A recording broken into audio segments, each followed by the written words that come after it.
Hi, thank you for joining me. Rob here again at the Moonbase, which is a lot tidier than it has been for the last week or so.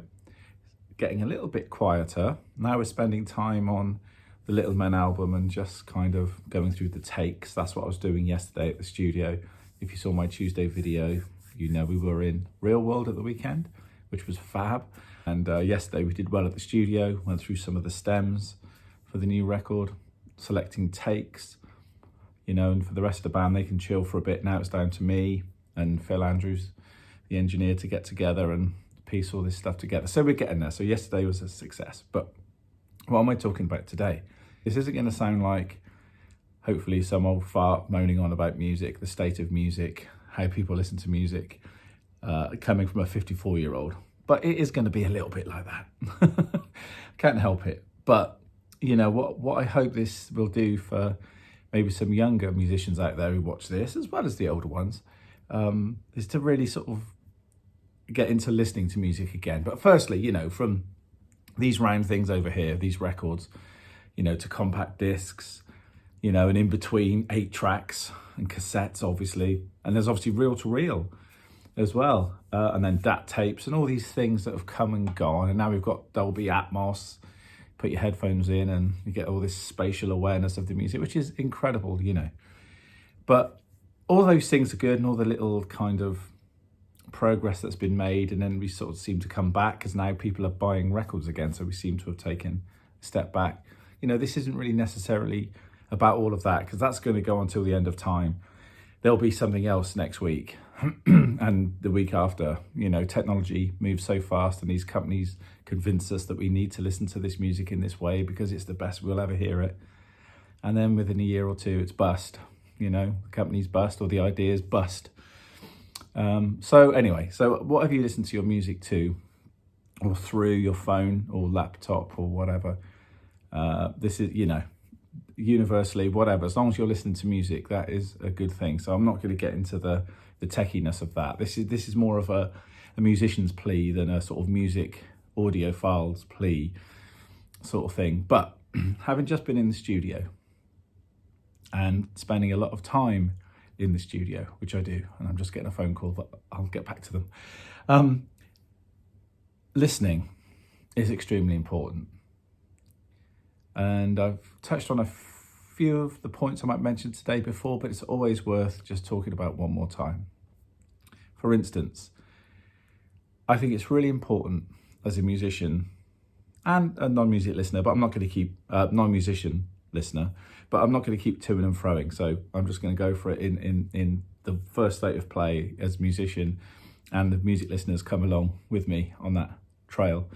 I remember when I was younger, sitting on the floor with headphones on, or lying on the floor, eyes closed, arms folded or just straight out, or spread eagle, whatever, listening to music, listening to albums. I remember listening to classic Yes, that best of.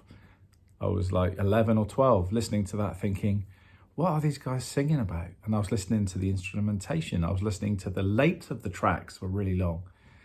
I was also listening to So by Peter Gabriel. I love that record. I was listening to the textures and the moods in that music and the grooves. And I was also checking out Hounds of Love, Kate Bush, doing the same thing, listening to what was going on. And previously to that, I'd obviously been checking out my dad's jazz records and my mum's Beatle records and stuff. So, but as music was progressing with the technology, just lying there and listening. But I realized that when I'm in this situation now, being a producer, as well as a drummer, music listener, blah, blah, blah, I'm really aware of sounds and moods and colors within the music, and being able to reference them easy has been really useful for me. So I would ask you, when was the last time you actually had the time, which I appreciate is difficult, but sit down and actually listen to a record with your favorite drink or whatever it is you do, and actually listened to the process of an album from start to finish as the artist initially, when they set out the track listing, wanted it to be heard, and how they wanted it to be heard. Because there's a story, there's a progression.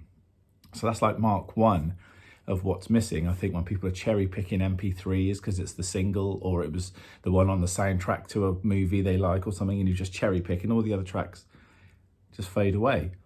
I was playing Replicas earlier by Tube by Army, stroke Gary Newman, and Our Friends Electric is track 2 on side 1, and the whole album is really, you know, it's almost like cyberpunk stuff. It's about like Blade Runner style world where all humans are in by sort of 9 o'clock at night and no one dare go out because these machines are going around governing what goes on at night, you know, and policing everything.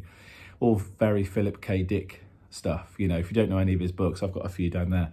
Check him out. You know, Newman was totally into that world. And of course, Blade Runner stems from Do Androids Dream of Electric Sheep, which is by Philip K. Dick.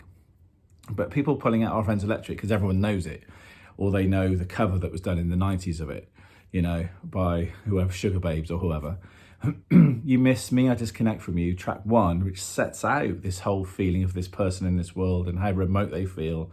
Me, I Disconnect From You. I mean, goodness knows that it's in the title, right? And then you get onto Our Friends Electric, which gets even deeper into this world. You know, the two together work really nicely, but of course you won't ever know that if you just play that one record. And now anyone sat out there with your favourite record, whether it be Leo Sayer, the Wurzels or whatever, you'll be able to do the same thing. There's a kind of, on certain albums, there's a story. And even if it's not a concept album, there's still an idea of why the track listing works the way it does. It's kind of an art form. So, you know, listening like that to an album in its entirety is something I would suggest to do again. But also, as you're listening to certain songs, really try and, of your favourite songs, you know, you could go off in a minute before, let me finish first, then go off and do it.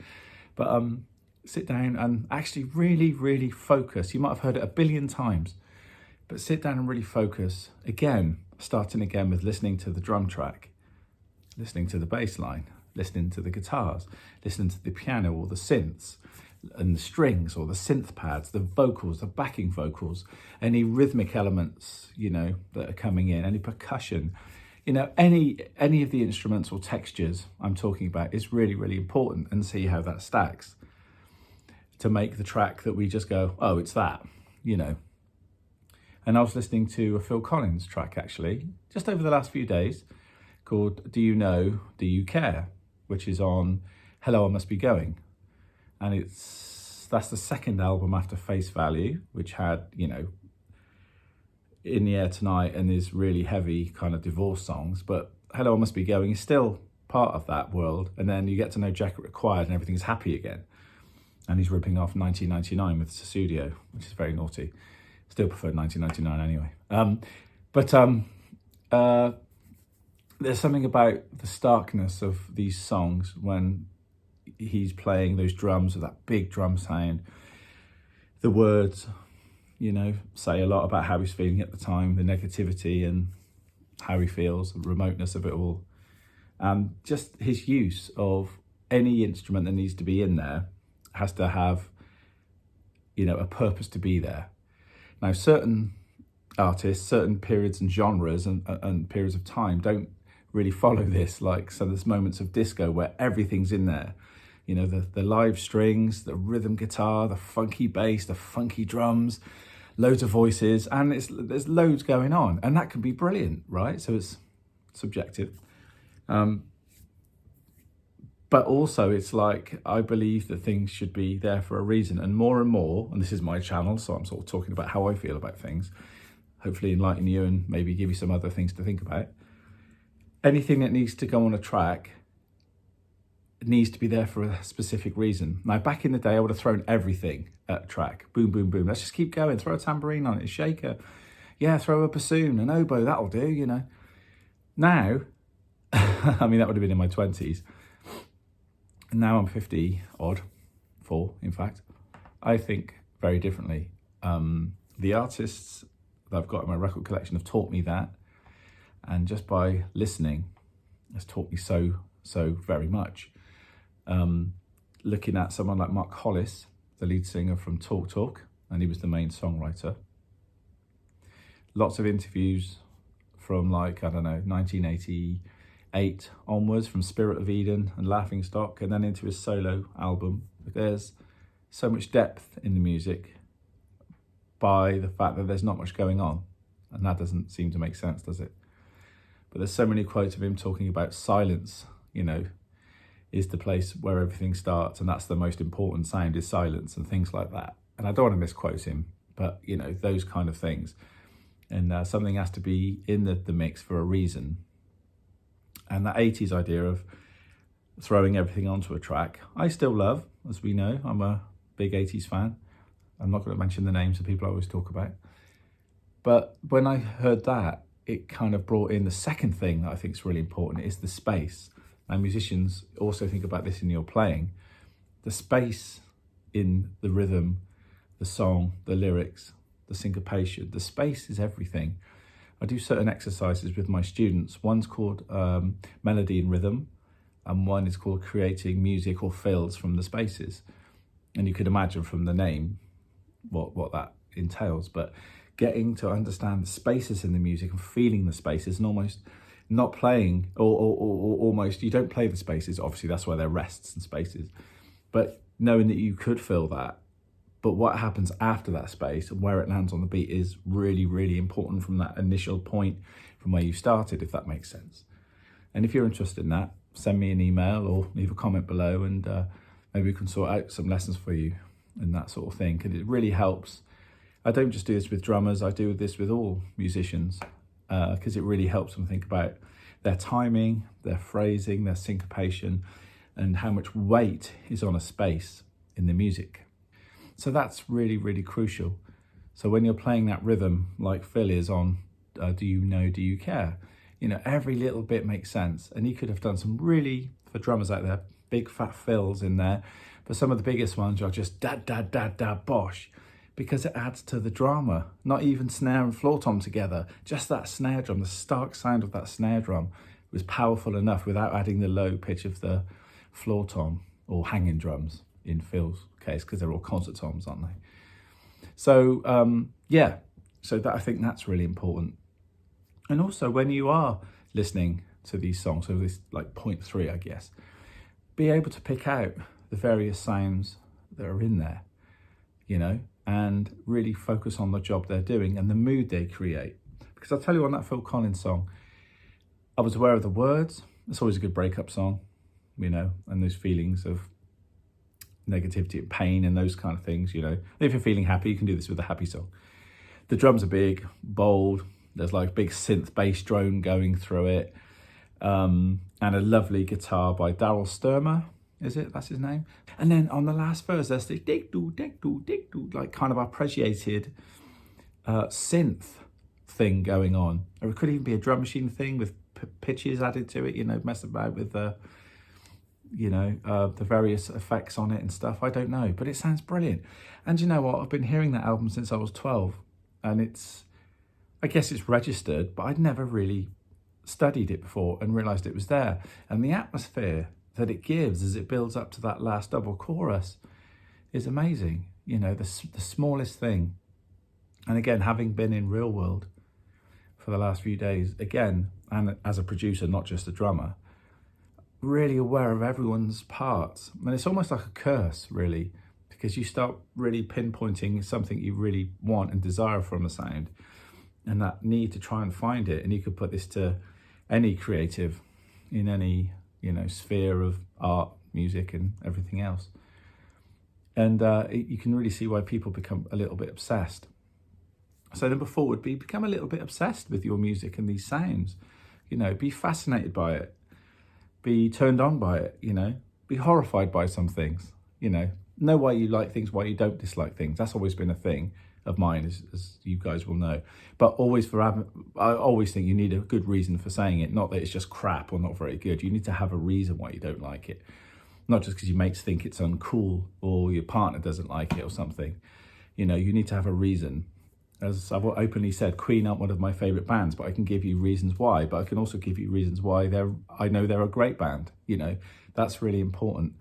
Certainly when I think you're a creative and making decisions as a musician, whether you're a composer or a producer or whatever, that doesn't matter. I think you need, and as a human being, you need to be able to do these things. The world would be a much better place if we could be more understanding of these things, I believe.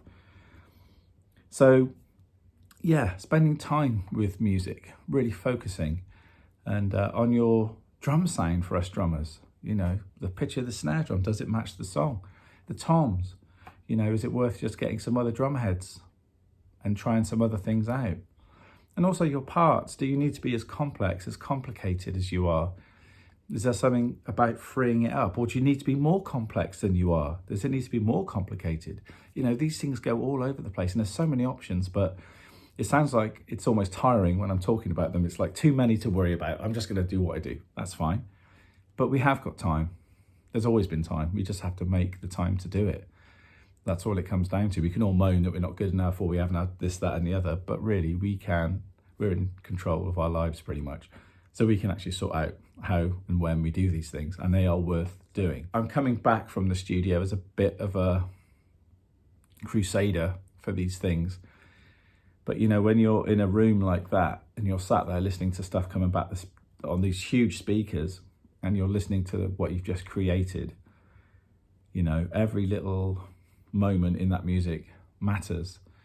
And as I say, I would really like people to get back to listening, not only to albums in their entirety, but really just focusing in on the sounds, and what each sound brings to the music that you're creating. Does it need to be there? Because I think when that ego takes over, or the fact that we can do it doesn't mean we should do it. Once you're on top of that and you can kind of crush that down a little bit, then all of a sudden a different world kind of opens up and simplicity becomes very, very beautiful. And as I've mentioned this man before already in the last 18 minutes of this, Mark Hollis with Talk Talk. It might not be everyone's cup of tea, and I get that, but please try listening to Laughingstock, the very last album, and listen to what's going on that record, because there's very little going on, but what information is there speaks volumes. And like I said earlier about the spaces, you can almost create the other music in the spaces that aren't there. You can almost piece together your musical brain, whether highly developed or quite, or a novice or whatever, and a beginner. You can still kind of piece together ideas or think about, oh, that could have been there, or oh, that's interesting, did I hear that, or whatever. All that is good. It's getting all of your brain thinking about these things, which is really important. You're trying to create music and join the dots where there aren't any connections. That's really important for a musician and as a human being anyway, to be able to do that. It's quite an art, and not everyone can, but I think if you start listening to your music and piecing it together like that, the music that you really like, it will start to come together. So if you can listen to Laughingstock and try and sit down in a darkened room with your headphones on or whatever and listen to the music, it would be good, because there's so much beauty in silence and in playing nothing. And I think me, with my Technique and Musicality DVD I made all those years ago, that balance that I've talked about a few times, and no, you can't get it anymore, I'm afraid. People have asked, can I still get it? Though Tristan had a copy, but I think Mark Stokes bought it. He's one of my pupils, so he's got it. Yeah, I think it's important to get that balance. The grades in between, playing less is more, blah, blah, blah, all those things. They're all statements and phrases we use, but actually, are we aware of them and do we do them? The next time you sort of make some music, maybe just think about those things as you're doing it. Like every time I heard Running Up That Hill, even before it came back with Stranger Things, because remember, I was listening to it when I was 15, when it came out in 85 or 86. I'd been 15, 16, whatever. Just the atmosphere of that song with that Fairlight and the Linn drum and the vocal, and there's not much going on. That's basically it. But just listening to that with the backing vocals and stuff, because the backing vocals, when they come in, it's almost like another alien language. When there's some of those backing vocals come in towards the end, it's like, what? And just listening to that is fascinating. It's like, why would you suddenly come up with that idea, the way it works? I did a thing for a local radio station with Andrew Matthews, really great guy. Hopefully it's coming to the Waverley in a few weeks' time to watch the Colour of Spring talk listening party thing, but we'll talk about that at a later date. And he said, should I put this on the playlist of songs? He was interviewing me and we were having a good old chat on the radio. And he said, I hear you like Kate Bush or whatever, is Running Up That Hill okay? And I was like, yeah, fine. Anyway, a quarter of the way through, I'm starting to nearly tear up because it's such a heavy song.